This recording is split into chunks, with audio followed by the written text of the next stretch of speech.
जुलै महिन्यात सुरू झालेली मुख्यमंत्री माझी लाडकी बहीण योजना महायुती सरकारसाठी गेम चेंजर योजना ठरली. याच योजनेमुळे महायुतीला विधानसभेत अवाढव्य असा आकडा गाठता आला. महिलांना या योजनेअंतर्गत महिन्याला 1,500 रुपये देखील मिळाले. गेल्या 5 महिन्याचा हिशोब केला तर महिलांच्या खात्यात 7,500 रुपये जमा करण्यात आले. नमस्कार मंडळी, आपण बघत आहात पॉलिटिकल कट्टा. विधानसभा निवडणुका पार पडल्या, निकाल लागले. महायुतीच्या मंत्र्यांचा शपथविधी झाला. मंत्र्यांना खाते देखील वाटप करण्यात आले. या घडामोडीमध्ये सर्वांना पडलेला प्रश्न म्हणजे मुख्यमंत्री माझी लाडकी बहीण योजनेचे पैसे कधी येतील.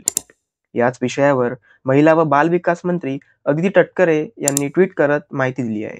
त्या म्हणतात, महिला सशक्तीकरणाच्या दिशेने आणखी एक महत्त्वाचे पाऊल टाकत आज मुख्यमंत्री श्री देवेंद्र फडणवीस, उपमुख्यमंत्री एकनाथ शिंदे आणि उपमुख्यमंत्री अजित पवार यांच्या नेतृत्वाखाली मुख्यमंत्री माझी लाडकी बहीण योजना यशस्वीपणे सुरू आहे. विधानसभा निवडणुकीच्या आदर्श आचारसंहितेमुळे थांबलेली प्रक्रिया आज पुन्हा सुरू करून टप्प्याटप्प्याने पात्र भगिनींना सन्मान निधी वितरित करण्यास सुरुवात झाली आहे.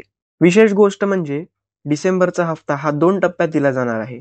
पहिल्या टप्प्यात 2,35,00,000 महिलांना लाभ मिळेल, तर दुसऱ्या टप्प्यात 25,00,000 महिलांना लाभ देण्यात येईल. तर मंडळी, ही होती मुख्यमंत्री माझी लाडकी बहीण योजनेची संपूर्ण माहिती. आपल्याला माहिती कशी वाटली आम्हाला कमेंट्समध्ये नक्की सांगा.